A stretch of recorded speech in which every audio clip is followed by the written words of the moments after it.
My name is Matthew Todd, and welcome to Inside the Scale Up. This is the podcast for founders and executives in tech looking to make an impact and learn from their peers within the tech business. We lift the lid on tech businesses, interviewing leaders and following their journey from startup to scale up and beyond, covering everything from developing product market fit, funding and fundraising models to value proposition structure and growth marketing. We learn from their journey so that you can understand how they really work, the failures, the successes, the lessons along the way, so that you can take their learnings and apply them within your own startup or scale up and join the ever-growing list of high-growth UK SaaS businesses.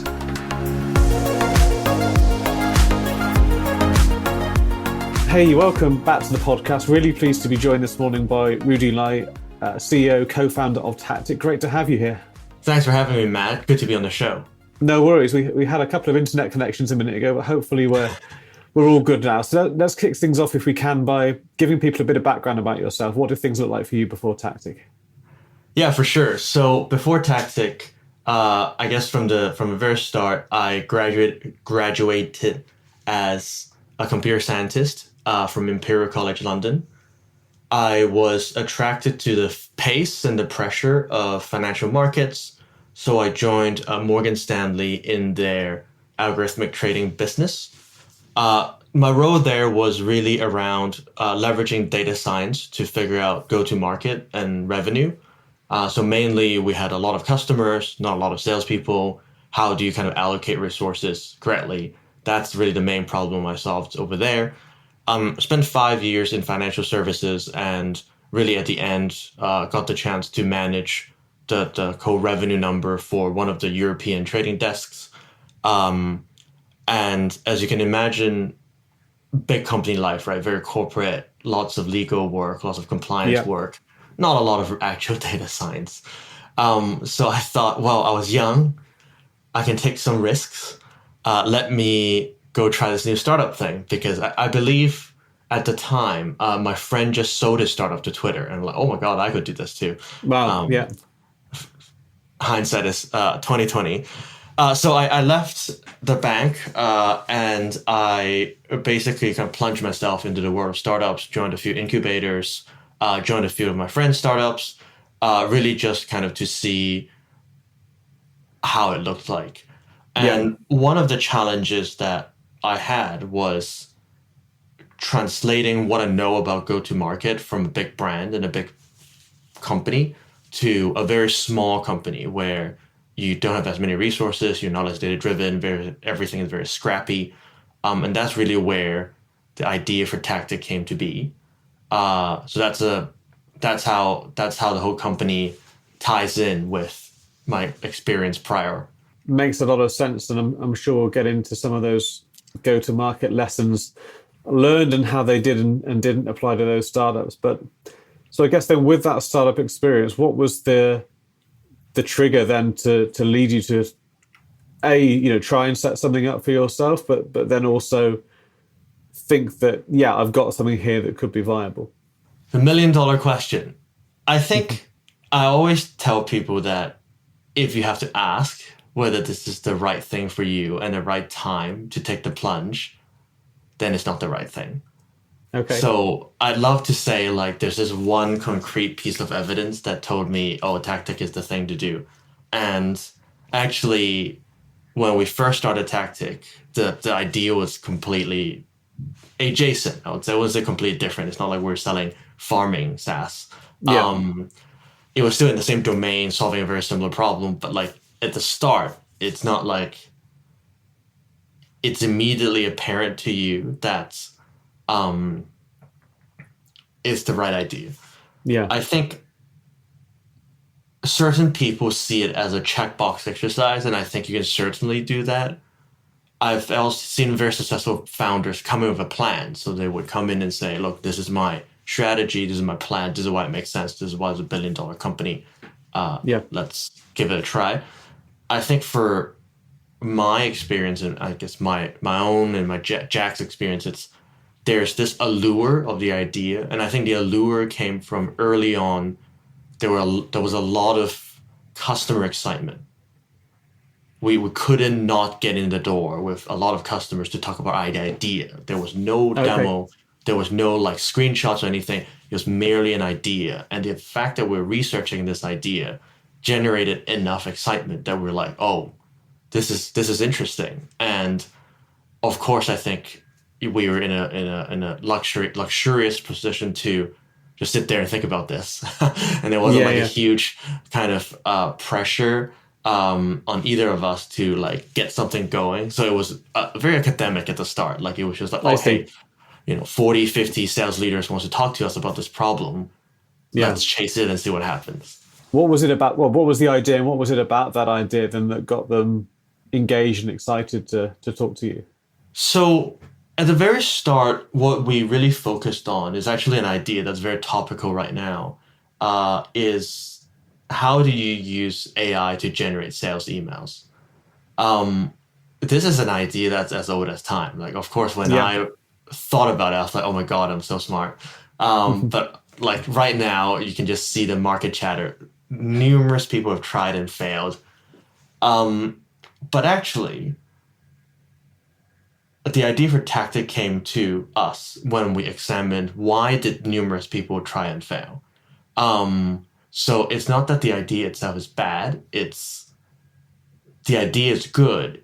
People are solving it in the wrong direction. Yeah. Um, So the problem is valid. the problem is valid, it's just the solution was wrong. Yeah. So I think us approaching marketing and sales leaders, asking them about like, hey, we don't have a solution, but this is painful. Like people writing copy is painful. Like how do you solve it now? And we just saw like maybe the one level deeper market that maybe other founders didn't kind of have a chance to see. Yeah. And that's where the real tactic came to be. I see. So in those conversations then, that deeper level of understanding, what did that lead you to try and stand up then as that early, initial version of the product? Yeah, so the insight was we had like kind of two big insights in the journey of our startup. So the first insight was writing the email is not hard. Finding the talking points to write the email, that's the hard part. Yeah. Right. So what that means is you can write a perfectly convincing email with like little inputs to pitch any service, right? Yeah. That is completely possible right now with GPT. It was very possible back then with the technology existing in 2019, 2020. Yeah. But what you feed into the model is still the biggest problem, right? So whether you're GPT now, whether it's more natural language generation, a version before, we all know here that the prompt makes all the difference. Yeah. You put in garbage comes out. You put in great talking points come out. So our first realization was like, writing isn't the problem. The research is the problem. Sure. So we had quite a bit of few prototypes and we were like, oh, great. Like actually we can solve research and then like we'll just like have a box for people to send some emails on. And I think maybe in 15 customer interviews or something, people were like, Rudy, why are you solving this email box thing? Just solve the research. It's a big enough problem. So we literally overnight cut half the idea off. And we're like, hey, hang on, like this could be great. So we started building in this direction. And then the second insight came out, which is if you have this data, if you can do research like this, then you're not replacing a salesperson. You're replacing an analyst. Like you're replacing the people you would source, let's say onshore, offshore to do data work for you. You're replacing manual data processes in business teams. You're replacing supplier research and vendor research in legal compliance and procurement teams. So anytime you really like hire an intern, you really hire a data analyst, you hire a researcher to help you compile data, that's what Tactic is trying to replace. So once we had that realization, we were like, well, actually, great that we can do emails and whatever, but you can also pump the same research for a cold call. You can pump the same research for a demand generation campaign. You can use the Yeah. same research for account-based marketing. And then nowadays, like we're exploring new things around, like let's say integrating with NetSuite to enrich their ERP systems. All of this is because actually there's a huge amount of customized data needs across the company that's currently filled by people doing manual data work. And so Yeah. with this kind of realization, that's what really kicked Tactic into the limelight. Yeah, that makes a lot of sense. And I can see how it is taking the problem and understanding it at a deeper level. And it's almost like an iteration of technologies and integration that we're seeing. And I'm seeing a lot of other SaaS startups follow a similar pattern. Like to start with, you had quite basic CRMs, right? Then you had, CRMs that are more geared towards different types of marketers and marketing. And now, what you're talking about is kind of the next iteration beyond that. So I think it's super interesting to see how you pursued the problem to arrive at, something which is a far, far better solution than where you started. So yeah, I guess with that realization, then how long did it take you to get an initial product in the hands of customers, start getting some real usage, real feedback, and see how viable it was? Oh, this is where I'm super proud about this. We started making money without a product. So it was so basically like we like everybody else started building a product. It was beautiful, like great dashboards, amazing colors, gradients, you name it. Yeah. And nobody bought it. So after 4 months of doing this, my co-founder and I said, okay, let's stop building. Let's go talk to customers and say, will you buy something? And until somebody puts down money, we're not going to build anything else. Yep. So it took us maybe 6 months, and I like to say I think it's about 400, but maybe in reality it's more like 300 customer interviews later. We found our first customer. It's one of my friends who worked in a SaaS company back then, and he was like, "Oh, this is great! Like, when can you deliver it to me?" And we're like, we haven't built it yet." Yep. But he was like, "Hey, how about we kind of hack it a bit, and you just give me the outputs on a spreadsheet, and I'll pay you money for that." And I was like, "Oh, okay. Like, let's generate a spreadsheet." So Yeah. we were like, "Okay, well, this is easy. Let's generate a spreadsheet, manually, maybe touch it up, and then sell it." So we charged £200 for that first spreadsheet. Awesome. Yep. That was April 2nd, 2020. And then April 15th, my friend came back and said, "Hey, can I pay you more money for another spreadsheet with different parameters?" And we were like, "Oh, okay, that's cool. Yep. Let's change the way we're generating this and give you a new spreadsheet." And so this went on, and like I believe something like end of May, 5 of his teammates were using it. June, like 30 people at the company was using it. It was all just spreadsheets. It's ridiculous. Like Yeah. we're selling spreadsheets at £200 per sheet.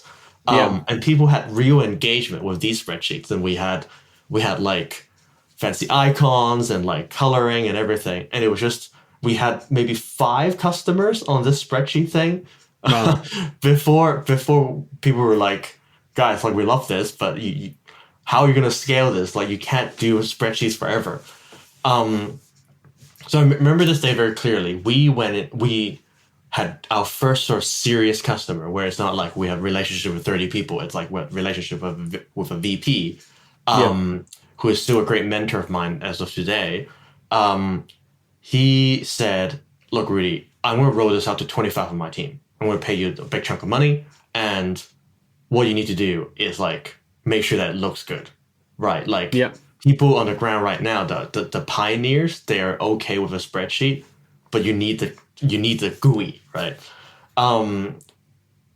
So I think we got this message October 15th or something, and myself, Jack, and one of our engineers, our first engineer, Sparrow, I think in the space of 3 weeks, we shipped the first version of Tactic, Wow. and it was May next. So like maybe I don't think I slept for the 2 weeks, and it was Yeah. just crazy amounts of scrappy product building, and it really helps because like this is probably the 40th like web app I've made, and Sparrow has made even more, and Jack has made a huge amount of data pipelines before, so it was like very quick, but it was still quite the push because I Yeah. believe we turned on logins the minute before the launch meeting. It Wow. was that close.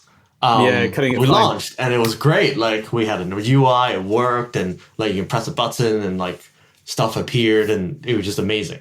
Um, and so that then kind of brought us into 2021, and this sort of like pilot was going on, and it was from then till today, it was just nonstop trying to like put a product in front of a customer um,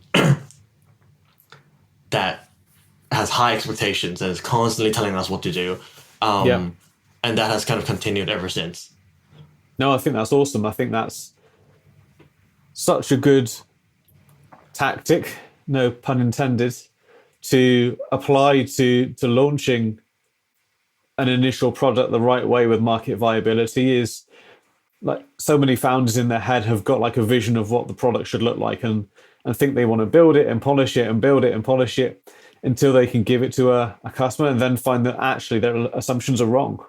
And no one wants to pay for that. So I think the approach you've taken of solve the problem in a kind of a lo-fi way to start with, but provide enough value by solving the problem. That's the ultimate test that there is a problem people will pay to solve, right? And then, as you say, when you get to that point where you can't scale, then build the right product with a whole lot more knowledge and really engaged people already that are going to give you that feedback. I think that's such a good way to build a solid foundation for anyone trying to launch a SaaS platform like yours. I think that's really, really kind of well thought out, well executed in terms of that initial product strategy. So I guess then kind of beyond that, then once you'd made that shift from spreadsheet to kind of the real SaaS platform, that quick builds, what was the focus then? Was it keeping that core bunch of users, keep iterating on the products to enhance their experience, or at what point did you try and take that to the wider market yourself? When in 2020 and 2021, it wasn't even, we didn't have a moment to like think about strategy because one person, I remember this in that VP scenario, right? He wrote it out to 25 people. I believe at the end of the like when they signed a bigger commercial agreement with us, it was like 50 people in their organization using it without us pushing it. So it was just like an extreme amount of pool. And Yeah. so every time we saw a new user log in, we called them and we're like, hey, welcome to Tactic. What are you looking to solve? Like, this is what we're trying to solve. Like, how are you seeing the problem? And it's Yeah. just, and then like these people then referred us to their friends. And so it was just, we had 4 people trying to satisfy like 120 people. Like if you imagine in a corporate, you had a dev team of 4 people, and one of them or like 2 of them is like half a project manager, and you had Yep. 120 users to try to satisfy. It's just an incredibly stressful situation. So we didn't really think about like new business or anything. New business came to us, new users I came to see. us. People left these companies and then they brought us to the new companies, and it was just an uncontrolled runaway, so to say. And I think the problem there was more to a certain degree at some point. We we need to learn how to pick what to build and not just build everything. Yeah. Because at the start, Jack, myself, and the team, we are all sort of like 10x engineers, and we could actually build anything you asked us. Like anything you asked us in the morning will be shipped the next morning. Yeah. But even then, there's like a limit to how fast we can go, and also as the product grew, you can't just change things as fast. Um, so then the problem became, what do we build, and not like who do we build it for? Yeah. And so we were in a quite a luxurious position from 2020 to 2021. And how did you prioritize then, given what you described about the products, different types of users within a company? I imagine there were a lot of features that you had people asking for and could have chosen to build, different directions you could have gone down. So how did you keep any kind of focus to the product to stop things being spread too thinly?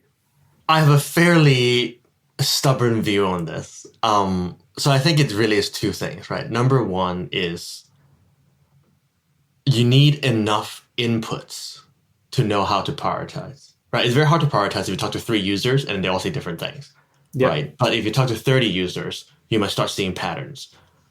So that's number one. So you need numbers. Number two is you need to think and ask deeply about the problems. So I'll give you a very real example. We had a bunch of users who sold e-commerce platforms, and they came to us and they were like, "Hey, can Tactic find out what percentage of a retailer's revenue is online? So if you're like selling into IKEA, they make however many billions they make. How much of that comes from IKEA.com, right?" So if you take this as face value, you're like, well, this is impossible, right? Maybe even IKEA doesn't know how much of their revenue comes from IKEA.com.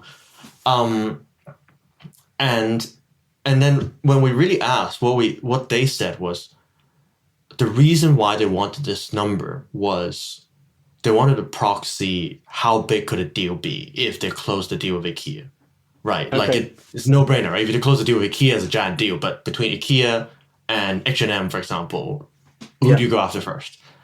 So we're like, oh, okay. So the problem we want to solve is actually how big the company, how much money the company can give you, and not really whether they have online revenue or how much online revenue there is. Yeah. So then we were like, oh, okay. So who else has this problem? And then on a very different corner of the market, somebody was like, hey, can you show us how many payment managers somebody has? Like if you like go work with Sports Direct, like how many payment managers do they have? And we're like, why do you want to find this out? And then they're like, oh yeah, we want to see how big can the deal be. And we're like, oh, that's actually the same problem as the e-com guys. So then like you're like, oh, what was 2 problems and now 1 problem. And so if you just solve that 1 problem, you satisfy 2 users. Yeah. And so the second most important thing is to really dig deep and ask, what are you trying to do? Like, why is this important to you? And if your user says something, you're like, well, why is that important? And until you get to like really the root of the problem, where you can very clearly say, users are trying to do this. They can't because they currently lack this. And we solve it in a certain way. And then lastly, it's really about productivity. And like no startup can survive if you don't iterate quickly, right? Like you can talk about focus and iteration and strategy all you like. Ultimately, it's about building a team with the capability to move fast and building a system with the capability to move fast. So a lot of times, and ourselves included, that the most challenging thing is to decide, do you build or buy? And this sounds extremely corporate, but we have had situations where we have rebuilt some open source projects without knowing it. And that's stupid because we could have just used the open source project. And I also remember distinctly that when my co-founder arrived and I already had like a bit of code working, we iterated like maybe 5 times as fast by him saying, why are you using this open source framework? It's way too big. Just kill it and then we'll do something simple. Right? So like striking this balance is incredibly difficult. But between increasing the inputs you're exposed to, asking deeply about why the problem is what it is, and then assembling the capability and the organization to iterate quickly, all 3 of those things enable you to execute at the right level. And then prioritization should be fairly clear to you. And that's how it works at Tactic.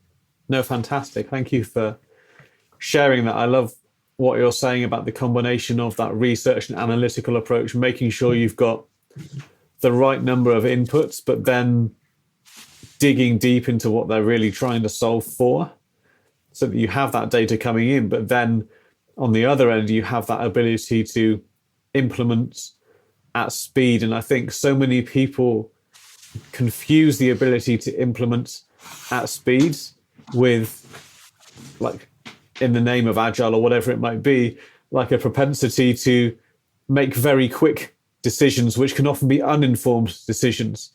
But that's not what you're talking about. What you're talking about is the right approach of having that right quality of input and data coming in.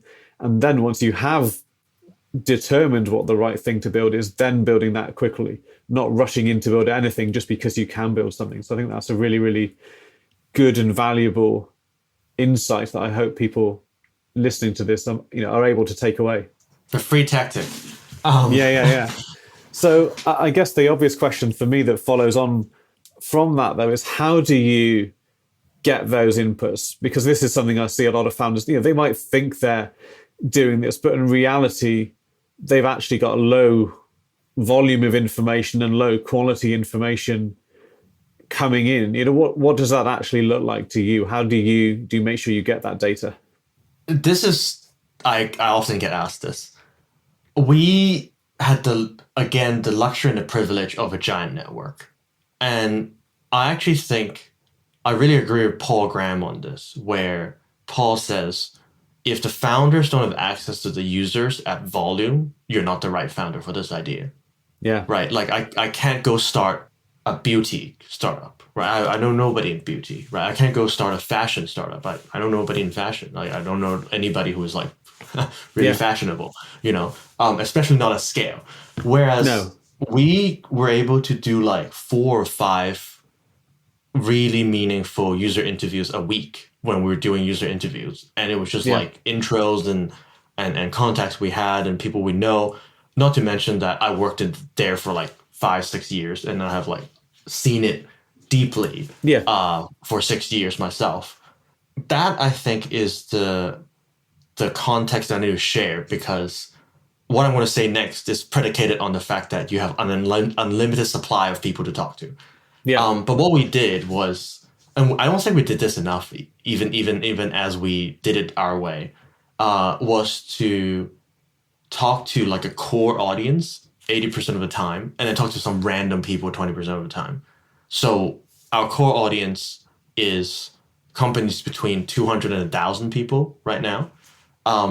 They sell either B2B services or B2B software. But we'll go talk to like a medical device kind of customer, and we were like, hey, what do you need? We have nothing to sell because we don't understand you, but we'd love to understand you. These are the problems that we solve for other people. Like, does this translate? How do you talk about this? How do you solve this right now? We talk to people who are, we literally talked to IKEA. We're like, hey, can you use this? And the CIO was like, yeah, these are the areas where like you can probably use this, but you will need this, you will need this, you will need this. So we then know, right? We're like, great, okay, we probably can't touch this. But then what you then find, it's like, for example, we were like everybody else, we were initially selling to other SaaS companies, and then we started talking to a bunch of service companies and realized that they actually just talk about the problem differently, but they have the same problem and we can solve it. So it's really about volume. Like, there's nothing that beats volume. Like, I don't know. Sounds like a non-answer, but the hustle you have, the planning that you do to like bump into your users, the way you build a network within a community is extremely key. And I think this is where London is just a fantastic place to start a company. You get so many people passing through. You get so many people here. People are very well connected to one another. You go down a Shoreditch, you bump into thousands and thousands of people. Like nowadays, what I do sometimes is just go to WeWork and talk to people. It's very easy. You can just see people who have Salesforce open. We're like, hey, you probably work in sales.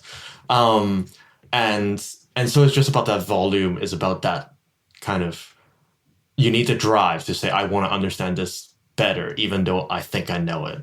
Like that deliberate networking and that drive to want to keep pursuing that kind of search for insights and knowledge about the audience, even after you've got a lot of those already, I think is so important, because I think a lot of founders can, maybe because of constraints and pressures, but can do a bit of that and then switch to completely product focused, solution focused, and they think, oh, it's okay, I know enough about the problem now. I'm now going into build mode. I've ticked that box. I'm now going into build mode, going into iterate mode.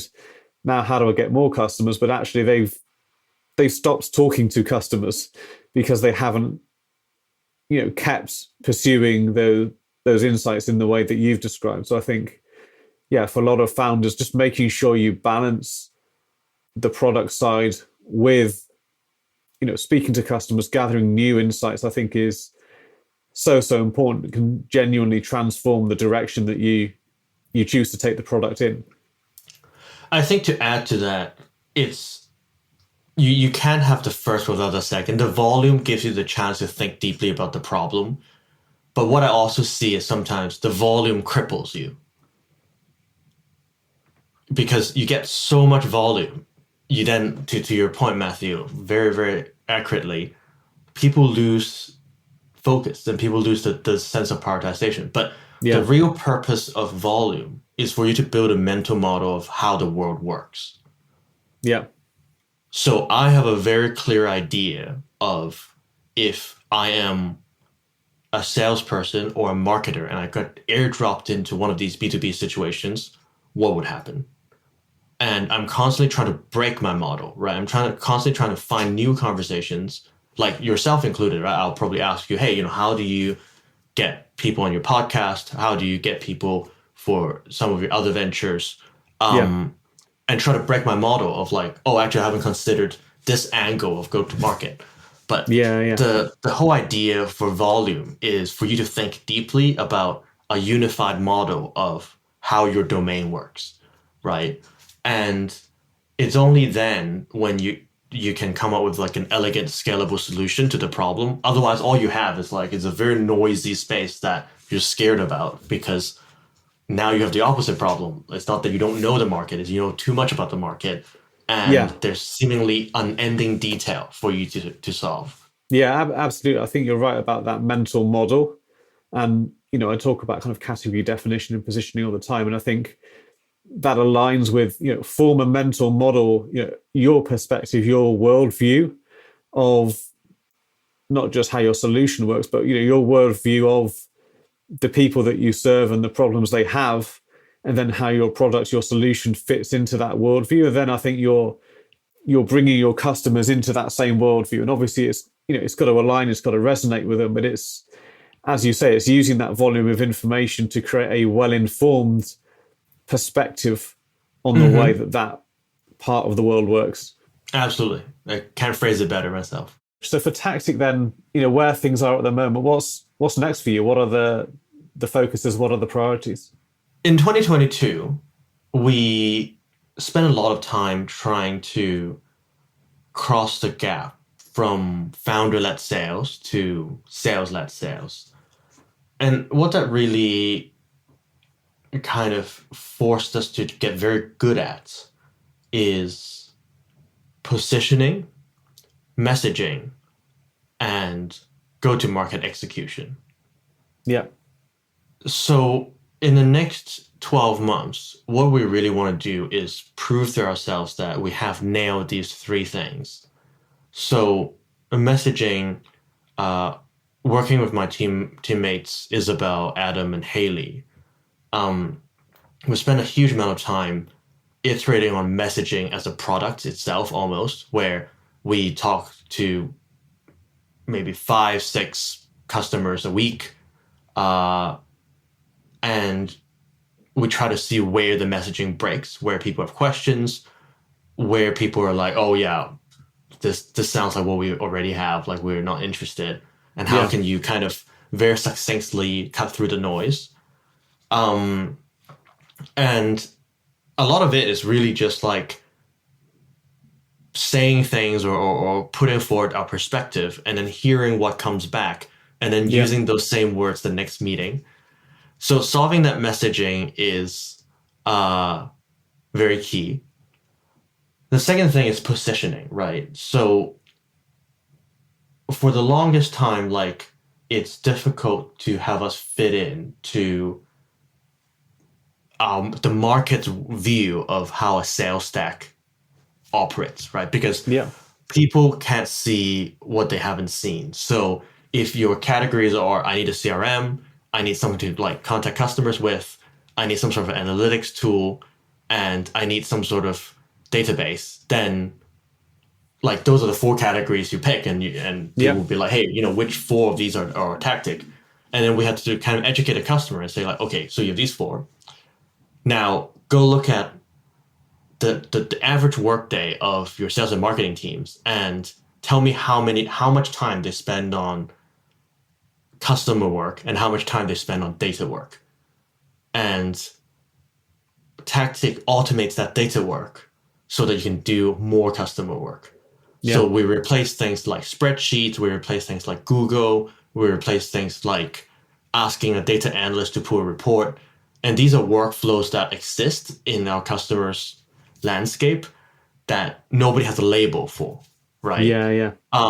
So the next step for us is to really like label this problem and start category creation. But Yeah. right now, we spent maybe a year just to kind of get to the point where we can have a very kind of repeatable conversation, and we can say, tell me about manual data work in your organization, and tell me how you can really not have data as a hindrance, but as a competitive advantage to your organization. And so people then like start saying, oh yeah, okay, if I really have to push my data to the max, I need data scientists, I need heads of data, I need analysts, I need like culture change, I need a platform to help me kind of track all of these things. And we're like, awesome. If you buy Tactic, you solve all of these problems in one go. And so like kind of nailing that positioning was what we did last year. And like this year is really proving like, did we do homework right? Like, is this going to work? And then lastly is about go-to-market execution, right? Like how much marketing activity do we need to do to generate revenue? And it's a lot of marketing activity at the moment. And so it's really around like, well, how do we use Tactic to automate as much of the go-to-market so we hit those activity goals without sacrificing quality? How do we get to consistent activity in terms of motivation, in terms of reward, in terms of team structure, in terms of training, in terms of playbooks, in terms of technology? How do we like tie all of these things to generate the right activity, the activity with the right quality, so that the marketing activity generates the revenue we want? And then the corollary is that you generate the marketing activity and you get to test your messaging and your positioning.